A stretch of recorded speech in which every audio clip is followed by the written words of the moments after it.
दोस्तों, बहुत समय पहले की बात है। एक राजा था जो अपनी प्रजा और अपने परिवार का खूब ख्याल रखता था।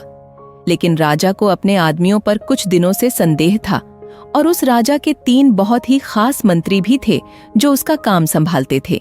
लेकिन कुछ दिनों से राजा के उन 3 मंत्रियों में से कोई एक मंत्री ऐसा मंत्री था जो राजा के पैसों में गड़बड़ी कर रहा था और वह मंत्री अपने काम को भी ठीक से नहीं कर रहा था। अब राजा काफी दुविधा में था।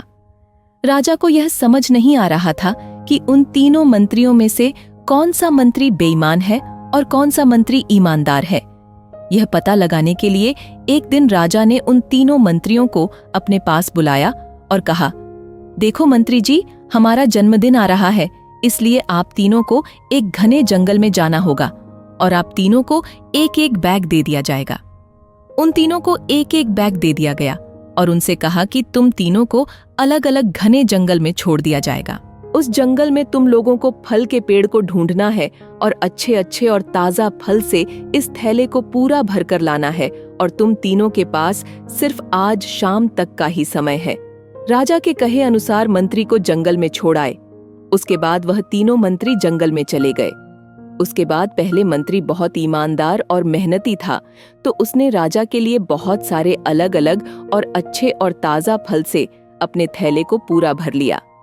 लेकिन उसे यह सब करने के लिए बहुत मेहनत करनी पड़ी। उसने अपना काम पूरा कर लिया था। वह बहुत थक चुका था और उसने अपना काम ईमानदारी से भी किया था। अब दूसरा मंत्री जो था वह बहुत ही चालाक था। उसने सोचा, राजा के पास इतना समय थोड़ी है कि वह यह सब जांच करें कि मैंने अच्छे फल लाए हैं या खराब। तो बिना ज्यादा मेहनत किए उसे जैसे ही फल जमीन पर पड़े मिले, उसने वह अपने थैले में रख लिया, बिना यह सोचे कि वह अच्छे हैं या खराब।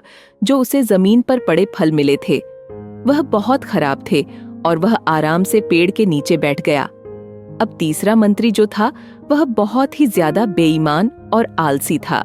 उसने सोचा कि राजा सिर्फ थैले की लंबाई और वजन ही देखेगा, ये नहीं देखेगा कि उस थैले के अंदर क्या है और कितनी अच्छी और खराब चीजें हैं। तो उस तीसरे मंत्री ने बिना कुछ सोचे समझे अपने थैले को सूखे पत्तों और कुछ छोटे छोटे पत्थरों से अपने थैले को भर लिया और वह भी पेड़ के नीचे बैठ गया और शाम होने का इंतजार करने लगा। राजा के कहे मुताबिक समय समाप्त हो चुका था, शाम भी हो चुकी थी। अब वह तीनों मंत्री भी एक साथ अपने अपने थैले के साथ राजा के महल में वापस आ गए। राजा ने देखा कि वह तीनों मंत्री जंगल से वापस आ गए हैं, तो राजा ने उन तीनों मंत्रियों के थैले को खोलकर देखा नहीं कि उसके अंदर क्या क्या है, और उसने उन तीनों मंत्रियों को अलग अलग जेल में 1 महीने के लिए जेल में कैद कर दिया। राजा ने सिपाहियों को यह आदेश दिया कि इन तीनों को 1 महीने तक खाना नहीं दिया जाएगा और यह तीनों भी 1 महीने तक वही फल खाएंगे जो इन तीनों ने जंगल से अपने थैले में भरकर लाए हैं। और उन तीनों मंत्री को राजा ने जेल में कैद कर दिया।